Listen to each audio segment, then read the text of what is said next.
Oke, jadi kita sudah, untuk beberapa sahabat, kita sudah mempelajari tentang terang dunia berdasarkan Wahyu 18 ayat 1. Mari kita buka Alkitab kita.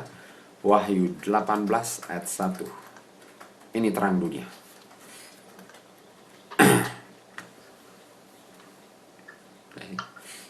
Jadi terang dunia akan berfungsi di saat Wahyu 18 ayat 1. Jadi untuk menjadi terang dunia, inilah fungsinya daripada terang dunia. Wahyu 18 ayat 1. Tentu saja mereka sudah ada fungsinya sebelumnya, tapi inilah fungsi akhir zaman. Oke?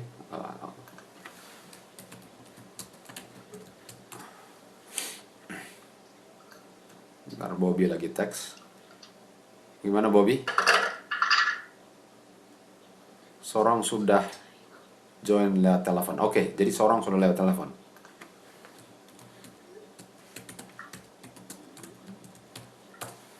Oke, jadi selamat sahabat juga, saudara-saudari sorong. Jadi engkaulah terang dunia, Matius 5 ayat 14. Oke. Mari kita baca ayat 18 ayat 1, Mazmur. Dan setelah hal-hal ini, saya, Yohanes di Pulau Patmos, melihat malaikat yang lain turun dari surga memiliki kuasa yang besar, dan bumi ini diterangi dengan kemuliaannya.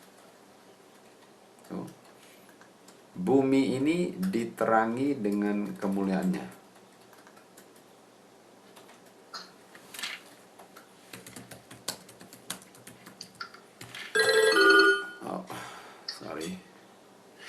Okay.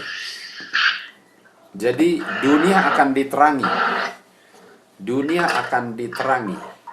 Dan dunia akan diterangi dengan kemuliaan Tuhan. Jadi kemuliaan Tuhanlah yang akan menerangi dunia. Tuh. Sekarang,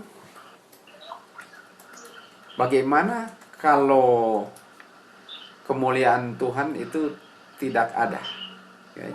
Bisa nggak dunia diterangi tanpa kemuliaan Tuhan? Okay.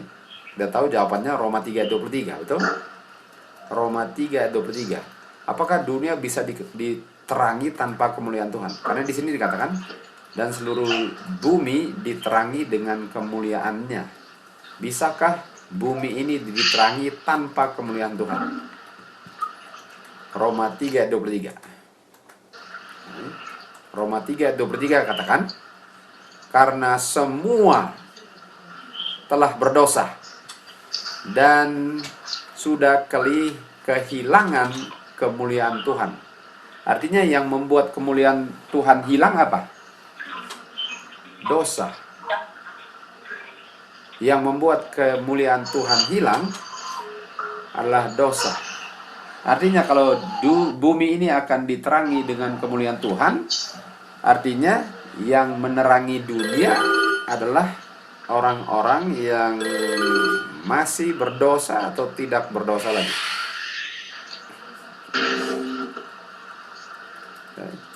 Orang-orang yang tidak berdosa lagi. Okay. Saya nanti akan tanya untuk dapat responsnya. Saya mau tanya beberapa. Apakah Elvarita mengerti itu? Apakah Elvarita?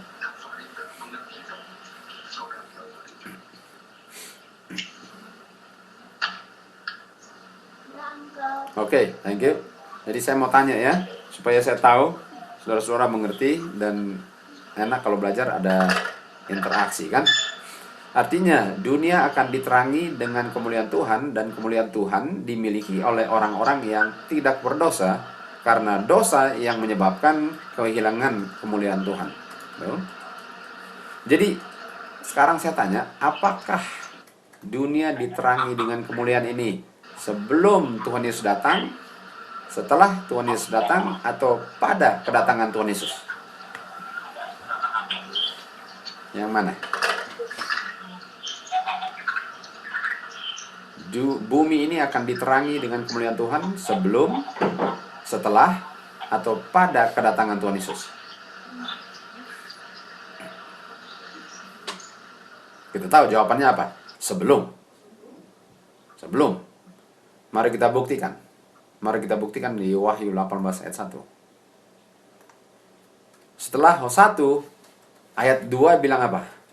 Dan dia berseru dengan suara yang nyaring dan kuat. Dan dia berkata, Babel sudah runtuh. Sudah menjadi tempat kediaman iblis, tempat daripada roh-roh yang najis, dan sangkar burung yang kotor dan yang kejam. Dan kita tahu, ini terjadinya sebelum Tuhan Yesus datang. Untuk memanggil umat Tuhan keluar dari Babel, itu sebelum Tuhan Yesus datang.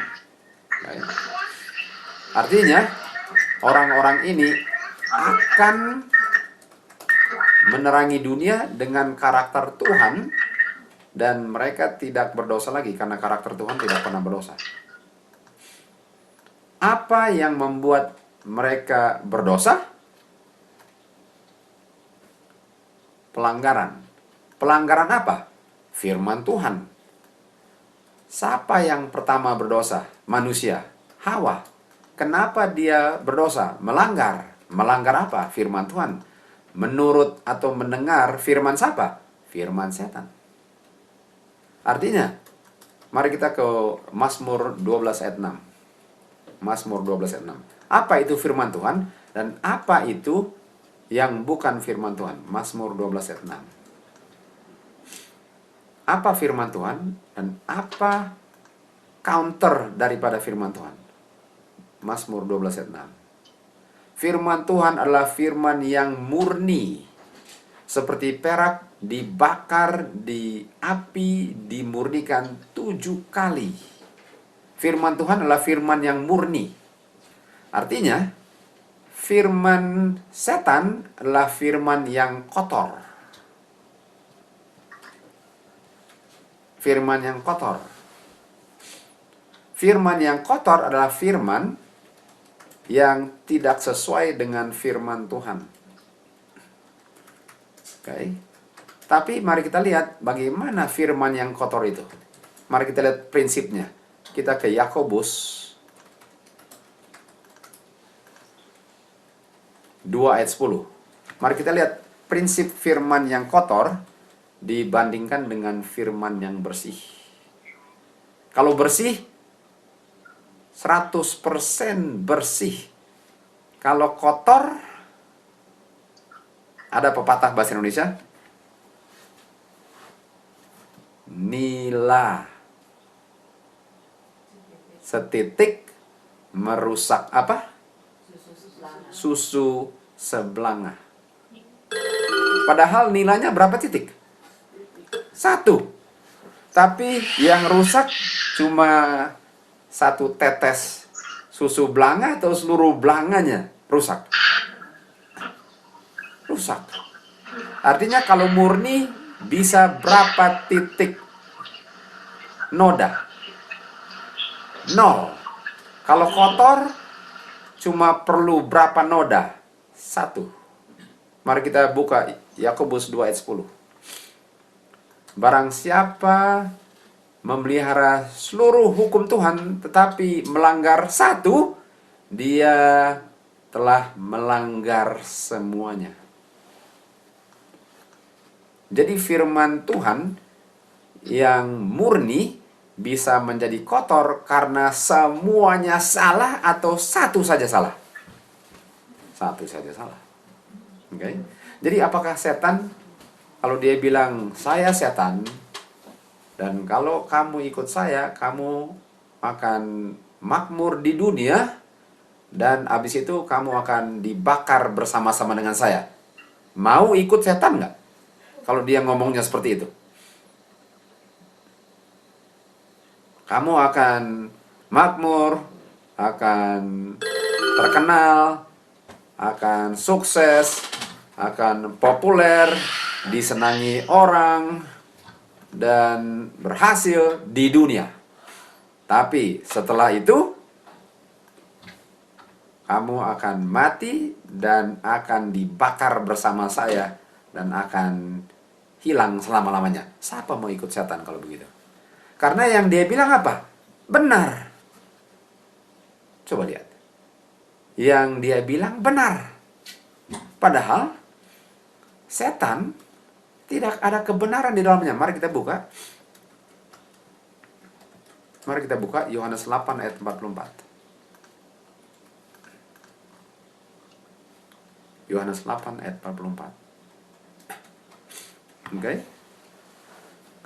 Tuhan Yesus bicara kepada orang-orang Farisi yang menuduh dia, berargumentasi dengan dia, berdebat. Dia bilang, kamu, bapamu adalah iblis.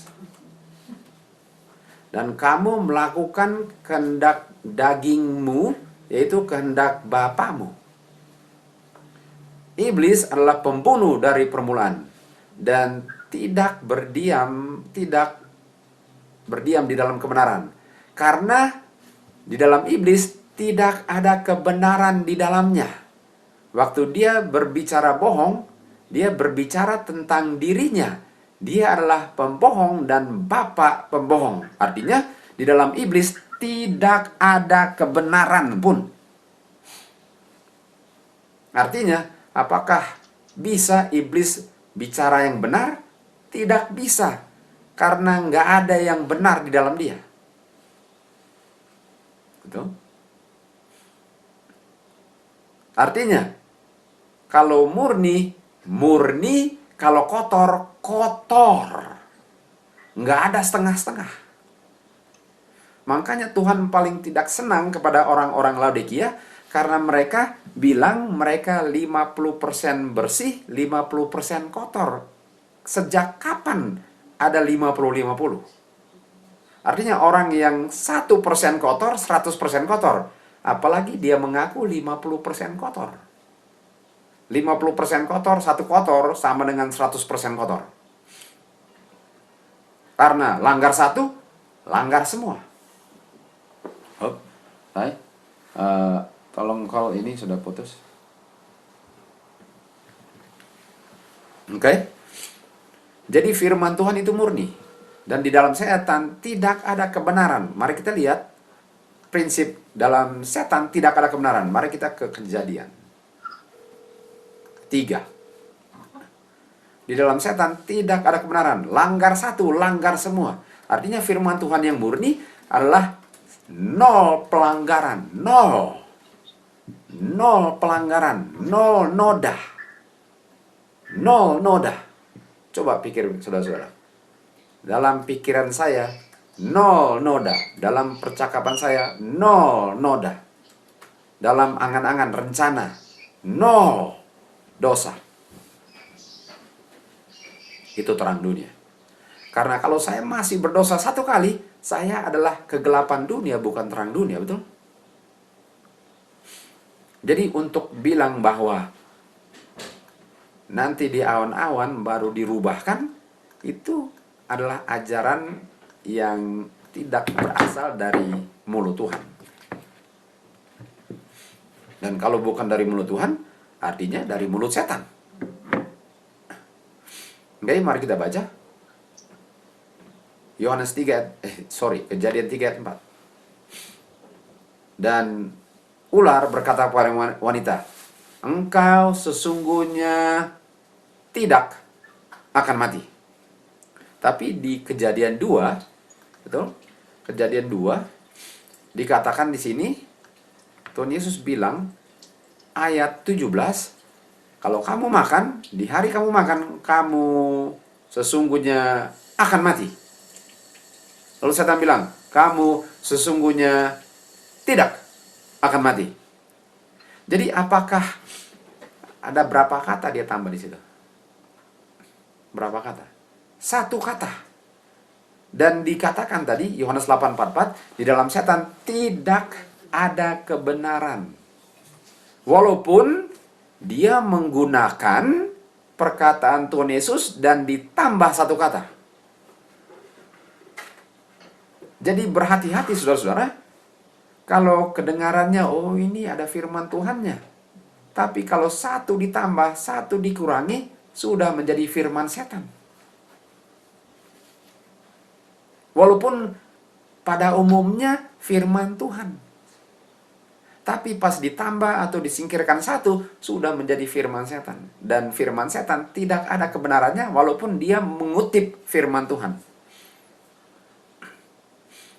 Jadi untuk menjadi terang dunia, harus 100% firman Tuhan.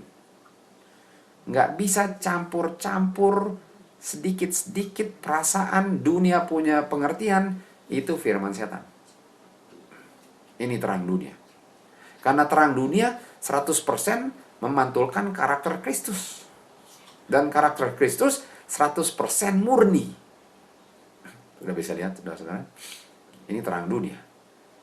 Jadi saudara-saudara, pertanyaannya, apakah kita siap untuk menjadi terang dunia? Apakah kita mau jadi terang dunia?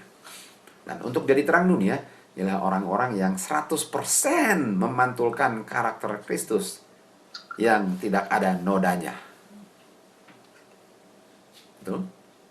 Itu adalah terang dunia.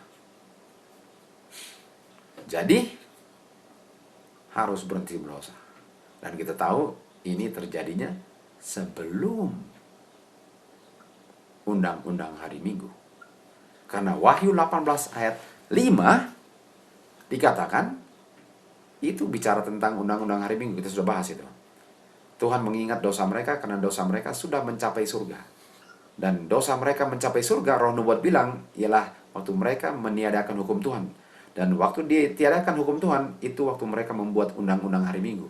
Artinya undang-undang hari Minggu adalah undang-undang yang membuat dosa mereka mencapai surga. Dan itu Wahyu 18 ayat 5. Wahyu 18 ayat 4, panggilan untuk umat Tuhan untuk keluar dari Babel. Dan ayat 5, undang-undang hari Minggu. Artinya ada panggilan keluar dari Babel sebelum undang-undang hari Minggu. Dan waktu undang-undang hari Minggu, panggilan keluar untuk dari Babel. Sekarang pertanyaannya, kalau panggilan keluar dari Babel sebelum hari Minggu, undang-undang hari Minggu, panggilan itu ditujukan kepada siapa? Yang sudah menjadi mirip dengan Babel. Kepada siapa? Tuh. Karena undang-undang hari Minggu, umat Tuhan akan memanggil umat Tuhan di luar, keluar dari Babel. Itu setelah undang-undang hari Minggu. Tapi ini terjadinya sebelum undang-undang hari Minggu. Dan yang akan memanggil keluar adalah mereka yang belajar bagaimana dengan pertolongan Tuhan untuk berhenti berdosa. Jadi kuncinya berhenti berdosa. Cuma itu. Gara-gara dosa, Adam dan Hawa dikeluarkan dari Eden.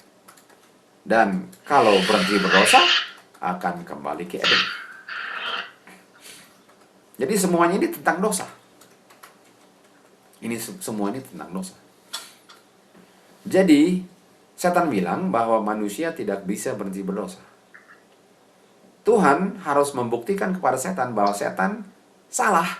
Dan setan nggak benar. Dan harus dibuktikan melalui orang-orang yang sudah berhenti berdosa. Karena kalau setan bilang keturunan Adam dan Hawa nggak bisa berhenti berdosa, Tuhan harus buktikan bahwa ada orang-orang yang berhenti berdosa. Sekarang saya tanya, apakah setan punya tuduhan bahwa umat-umat Tuhan tidak bisa ampuni dosa mereka atau berhenti berdosa? Yang mana? Setan punya tuduhan Tuhan tidak bisa mengampuni dosa-dosa manusia atau dia bilang bahwa umat Tuhan tidak bisa berhenti berdosa. Yang dia tuduh apa? Mengampuni atau berhenti berdosa? Berhenti berdosa. Artinya apakah sudah cukup dan sudah menang Tuhan terhadap tuduhan setan waktu dia mengampuni dosa seseorang? Sudah cukup nggak? Kalau Tuhan sudah mengampuni dosa seseorang, apakah itu bukti kepada setan bahwa mereka tidak berdosa lagi? Belum. Tahu kenapa? Karena setelah Tuhan mengampuni di Yohanes 8 ayat 11, dikatakan, dia bilang, mulai sekarang, pergi dan jangan apa? Berbuat dosa lagi. Artinya selama orang itu masih berdosa dan minta pengampunan Tuhan, Tuhan tidak bisa membuktikan bahwa tuduhan setan salah. Selama orang masih berdosa dan bergantung kepada pengampunan Tuhan, Tuhan belum bisa membuktikan setan punya tuduhan salah. Karena setan punya tuduhan dibuktikan salah, waktu dia mempersembahkan kepada setan, orang-orang yang bukan hanya dosanya diampuni, tapi yang sudah tidak berdosa. Jadi nggak cukup untuk dosa diampuni, nggak cukup. Walaupun itu penting dan kita perlu itu, tapi belum cukup untuk Tuhan menang the great controversy melawan setan.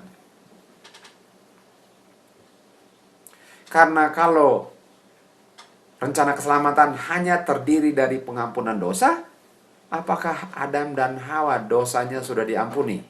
Sudah. Dan kalau mereka punya dosa sudah diampuni, kenapa dan mereka mati belum kembali ke Eden?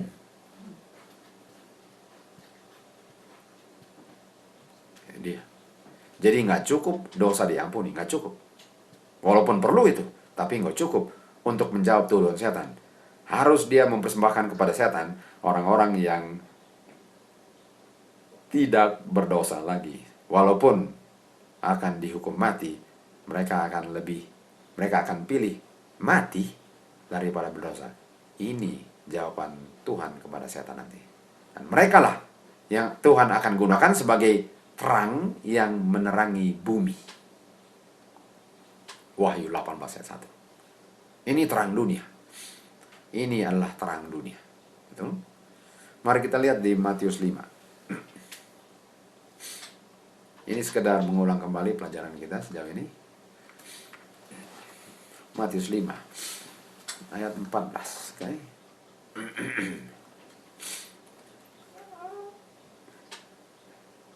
Oke, sebelum ke Matius 5, kita ke Yohanes 9 ayat 5 dulu.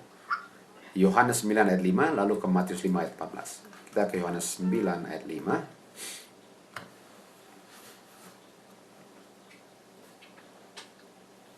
Oke.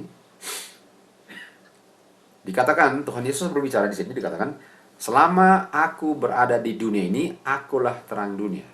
Sekarang pertanyaannya, apakah Tuhan masih di dunia? Betul, melalui rohnya.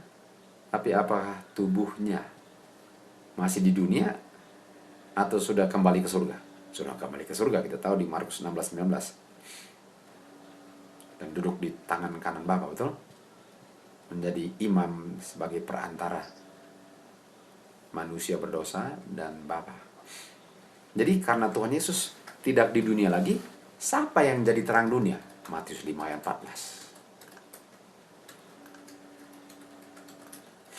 Matius 5:14 katakan, kamulah terang dunia. Kalau Tuhan bilang, akulah terang dunia, kamulah terang dunia, betul? Akulah terang dunia, kamulah terang dunia, artinya aku dengan Kristus sama. Sama. Sama dalam pengertian, bukan saya sama seperti Kristus dalam pengertian Tuhan Yesus yang menciptakan, saya nggak bisa menciptakan. Sama karakter. Tidak berdosanya. Karena untuk menjadi terang dunia nggak bisa berdosa. Tuhan Yesus di dunia ini membuktikan bahwa dia tidak pernah berdosa. Dan dia adalah terang dunia. Jadi, kamulah terang dunia. Sekarang saya tanya. Oke, kalau Tuhan Yesus adalah terang dunia, dan saudara adalah terang dunia, betul? Pertanyaan saya mau tanya kepada Nini, oke? Saya perlu respons daripada pertanyaan ini, oke Nini?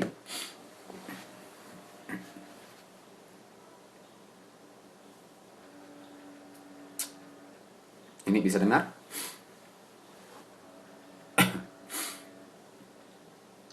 Bisa, Kak. Oke, Nini, kalau Tuhan Yesus bilang, akulah terang dunia, lalu Tuhan Yesus bilang kepada Nini, engkaulah terang dunia.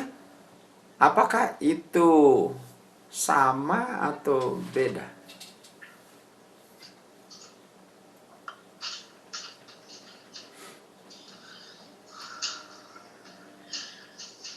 Bisa sama, bisa beda ya, Kak. Oh, di sini siapa terang dunia? Tuhan Yesus. Siapa terang dunia?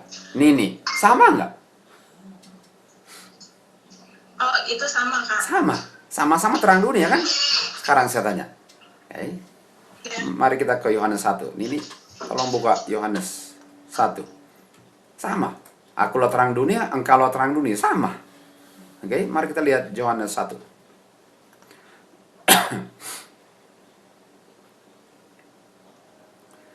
Oke, Nini, tolong baca Yohanes 1 ayat 5. Nah, ini dari Sorong Barakol.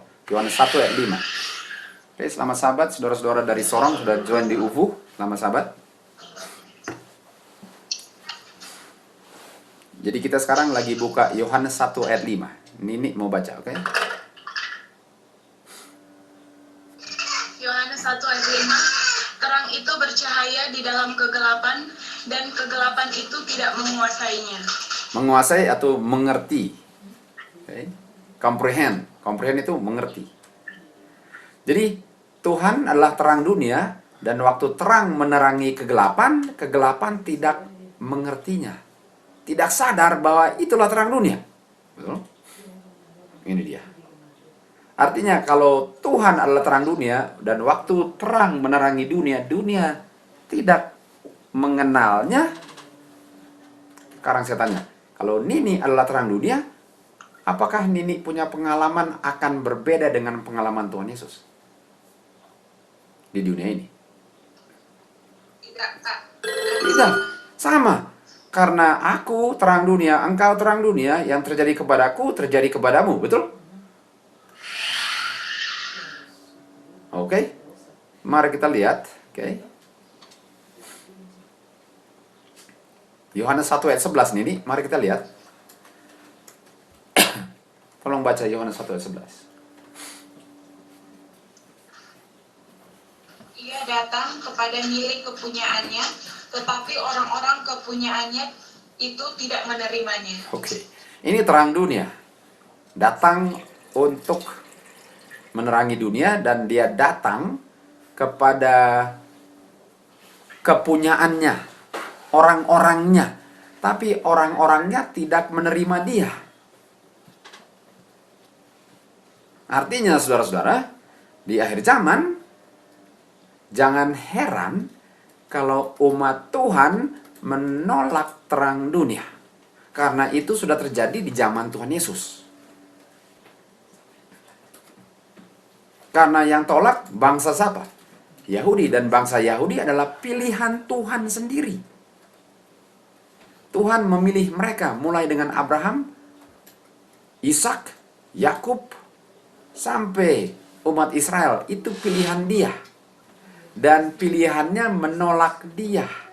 Itu terang dunia. Artinya kalau Nini, engkaulah terang dunia, jangan heran kalau umat pilihan di akhir zaman pun akan menolak kebenaran Tuhan. Jangan heran. Karena sama-sama terang dunia, sama-sama ditolak. So, jadi inilah artinya untuk jadi terang dunia, yaitu mengikuti jejak Tuhan Yesus. Dan apakah terang dunia di zaman Tuhan Yesus? Tuhan Yesus terang dunia, apakah Tuhan Yesus disalibkan oleh umat-umatnya dan dihianati oleh pengikutnya dan dilapor kepada Roma, yaitu jadi Tuhan Yesus dilapor oleh muridnya Judas kepada kekuasaan Roma. Akhirnya, artinya di akhir zaman, pengikut Tuhan Yesus, terang dunia, akan dilapor oleh saudara-saudara yang mengaku seimannya, dan mereka akan dilapor ke Roma.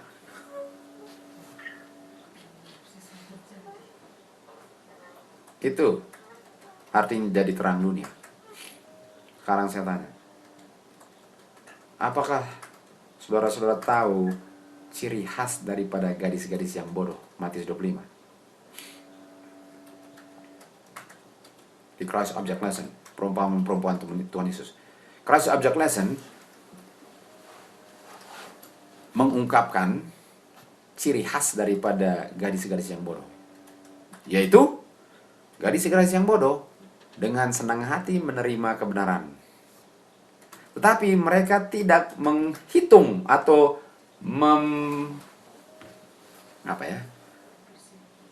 mereka tidak memperhitungkan apa hasilnya kalau ikut Tuhan Yesus. Tidak diperhitungkan, tidak dipikirkan itu. Karena mereka pikir kalau ikut Tuhan Yesus ya senang-senang, aman-aman lah. Padahal Tuhan Yesus punya kehidupan, baru mau lahir, mau dibunuh, akhirnya sampai dibunuh juga. Itu terang dunia. Untuk menjadi terang dunia, sebelum lahir mau dibunuh, dan dalam kehidupannya mau dibunuh, dan akhirnya dibunuh juga. Dan yang mau melakukannya, umat pilihannya. Melalui kekuasaan Roma.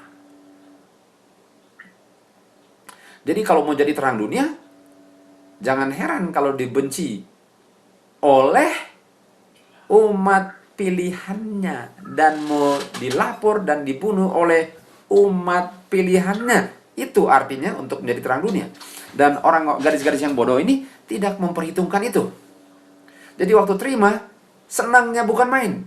Dan waktu mereka sadar bahwa untuk memiliki kebenaran ini artinya akan dibenci oleh umat pilihannya, kewalahan mereka.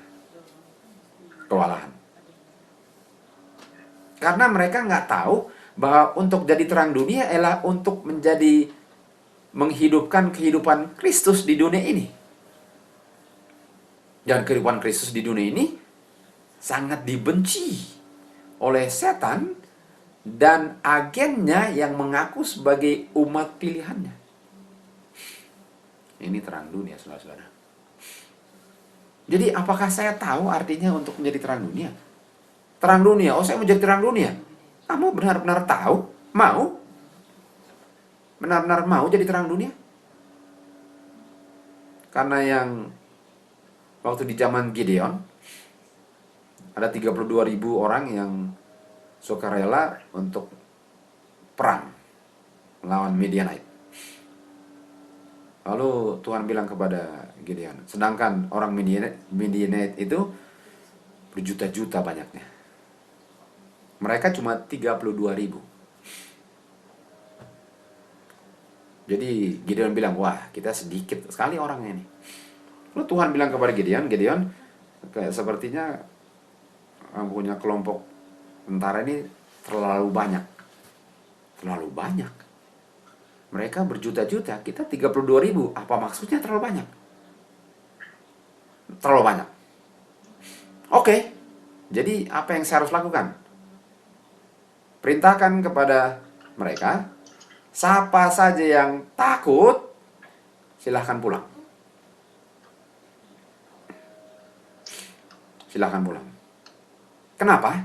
Kenapa Tuhan tidak mau mengizinkan mereka untuk ikut rame dalam pertempuran ini?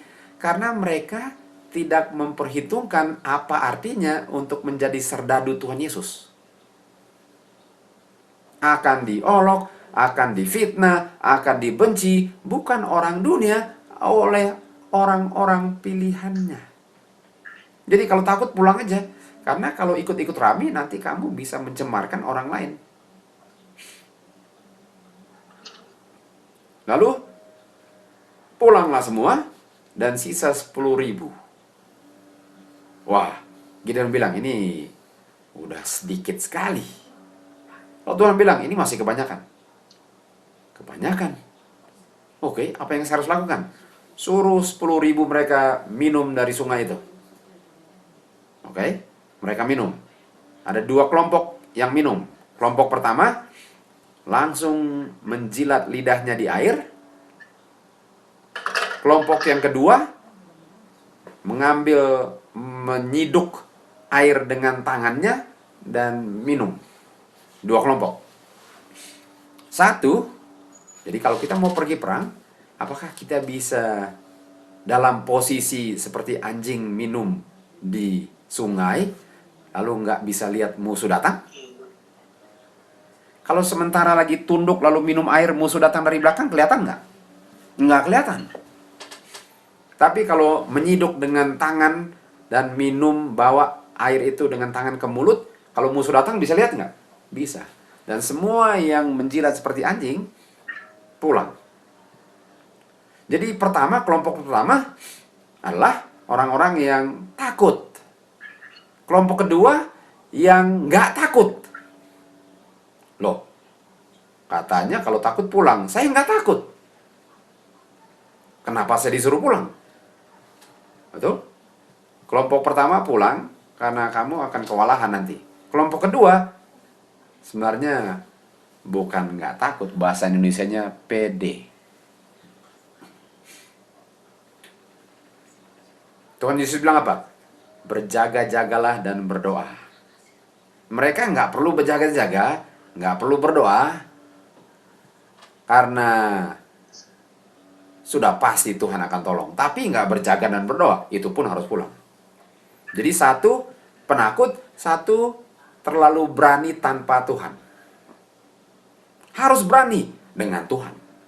Tapi jangan berani tanpa Tuhan. Jadi satu grup pulang juga, sisanya berapa? 300. Dan 300 ini, mereka tahu kalau ikut Tuhan, apa artinya. Dan mereka berjaga-jaga. Dan kalau terjadi sesuatu, mereka nggak akan takut. Karena mereka tahu mereka bergantung kepada Tuhan.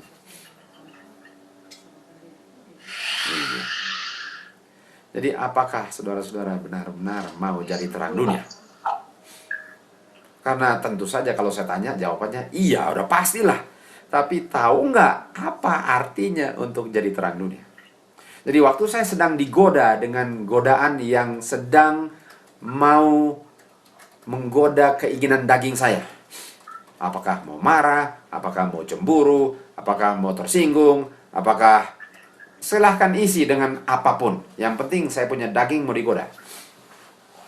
Dan waktu mau digoda, apakah waktu sedang digoda, saudara sedang pikirkan, kalau saya digoda dan saya layani keinginan daging, bagaimana saya mau jadi terang dunia? Atau tidak pernah terpikirkan sekalipun waktu digoda. Karena kalau jadi terang dunia, harus tidak ada dosa. Dan untuk tidak berdosa, artinya harus menderita untuk melawan keinginan daging yang bukan main kuatnya. Itu terang dunia. Jadi kalau saya jawab, saya tanya, saudara-saudara menjadi terang dunia? Oke, tolong buktikan waktu digoda. Dan jawaban kalian waktu digoda adalah jawaban yang paling tepat, bukan waktu dijawab sebelum digoda. Orang yang mau jadi terang dunia tahu bahwa untuk jadi terang dunia nggak bisa saya berdosa. Nggak bisa saya melayani keinginan daging. Dan karena mereka tahu itu, mereka dengan kuasa Tuhan, memohon akan kuasa Tuhan untuk menderita, tidak melayani keinginan daging, agar mereka bisa menjadi terang dunia. Nah, orang-orang yang berdosa terus, dan menyesal nanti, lalu berdosa lagi, menyesal lagi, berdosa lagi, menyesal lagi, nggak bisa jadi terang dunia. Nggak bisa. Betul, ada saatnya kita berdosa dan menyesal. Tapi ada saatnya di mana go and sin no more. Pergi dan jangan berdosa lagi. Nggak perlu menyesal lagi karena nggak berdosa. Tapi grup pertama, grup kedua, walaupun nggak berdosa, jangan pede. Karena kamu masih daging. Dan daging lemah. Dan kalau kamu tidak bergantung kepada saya, akan tenggelam seperti Petrus karena melihat ke angin bukan kepada Tuhan Yesus. Jadi harus tidak takut, tapi jangan sangkin beraninya, sangkin pede, dua-dua akan dipulangkan. Ini artinya jadi terang dunia. Dan siapa musuh saya? Saya. Di dalam saya apa yang membuat saya menjadi musuh? Okay. Di dalam saya, apa sehingga saya adalah musuh saya? Kita buka di Roma 7. Kenapa saya musuh saya terbesar? Apa yang berada di dalam saya sehingga saya musuh saya terbesar? Roma 7. Apa yang membuat saya musuh saya terbesar? Oke. Roma 7 ayat 18. Karena aku tahu di dalam aku, yaitu di dalam dagingku, tidak berdiam kebaikan sama sekali. Tidak ada kebaikan berdiam dalam dagingku. Betul? Kenapa? Ayat 17. Karena dosa yang berdiam di dalamku. Kenapa musuh saya adalah saya? Karena di dalam saya, di dalam daging saya apa? Dosa. Apakah di surga saya masih musuh saya? Apakah di surga saya masih musuh saya? Enggak. Kenapa? Karena tidak ada dosa lagi. Apakah Adam waktu diciptakan, Adam adalah musuhnya Adam? Tidak. Apakah Adam, Hawa adalah musuh Hawa? Tidak. Kenapa? Karena tidak ada dosa di dalam mereka. Yang membuat saya musuh saya adalah dosa yang sudah berdiam di dalam daging saya. Jadi, artinya saya tidak boleh melakukan apa saja berdasarkan keinginan daging, karena keinginan daging adalah dosa. Tuh. Jadi ini pergumulan orang-orang yang menjadi terang dunia. Oke. Itu ringkasan dari terang dunia, walaupun nggak semua yang kita bahas diringkaskan malam ini, tapi kita ulang kembali lah terang dunia. Oke, sebelum kita habiskan pelajaran terang dunia, karena terang dunia malam ini kayaknya sudah bisa habis. Tapi sebelum kita ke terang dunia, menghabiskan terang dunia, saya mau kasih satu pelajaran pendek. Lalu kita habiskan dengan terang dunia, karena kita masih banyak waktu.